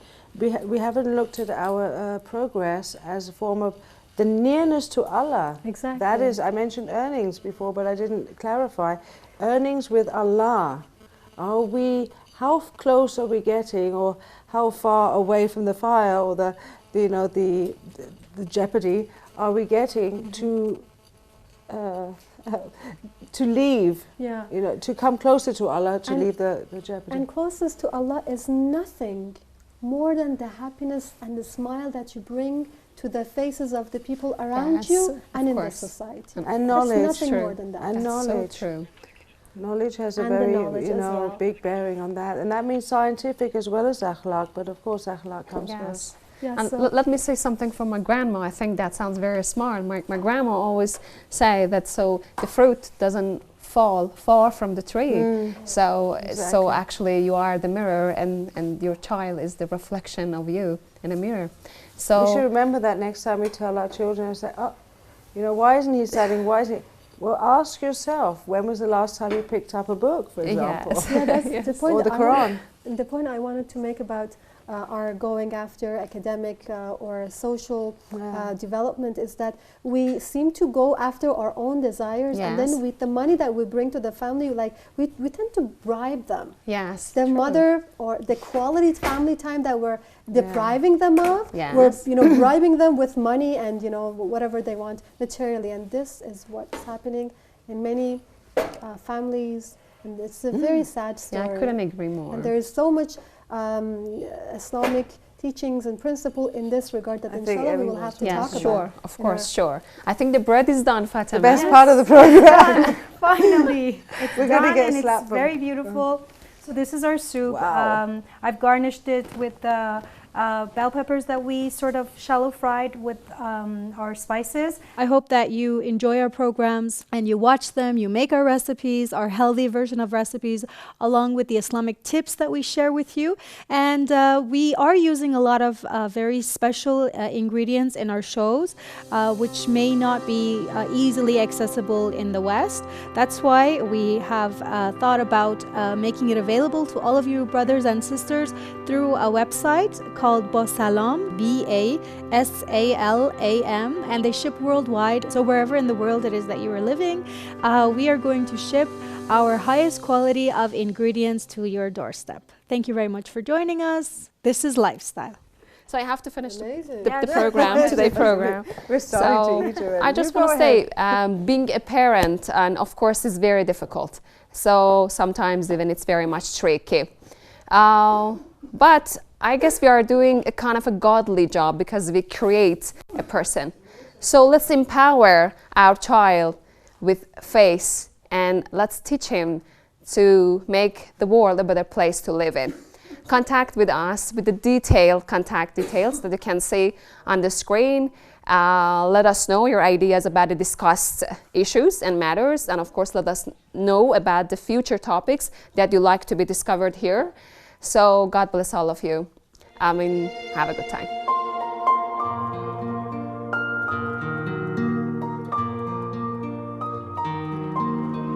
O He remembering, whom brings honor to those who remember. O He thanking, whom brings triumph to those who give thanks. O He obeying, whom brings deliverance to those who obey. Bless Muhammad and his household, and divert our hearts through remembering Thee from every act of remembrance, our tongues through thanking Thee from every act of thanksgiving, our limbs through obeying Thee from every act of obedience. If Thou hast ordained for us idleness from these occupations, make it an idleness of safety, within which no ill consequence visits us, or weariness overtakes us. Then the writers of evil deeds may depart from us with a page empty of the mention of our evil deeds, and the writers of good deeds may turn away from us, happy with the good deeds of ours which they have written. And when the days of our life have passed by, the terms of our lifetimes have elapsed, and thy call which must come and be answered summons us forth, then bless Muhammad and his household, and make the outcome of what the writers of our works count against us an accepted repentance, which afterwards gave us no rest in a sin that we committed or an act of disobedience that we performed. Remove not from us any covering with which thou hast covered over the heads of the witnesses on the day when the records of thy servants are tried. Verily, thou art compassionate to him who supplicates thee, the responder to him who calls upon thee.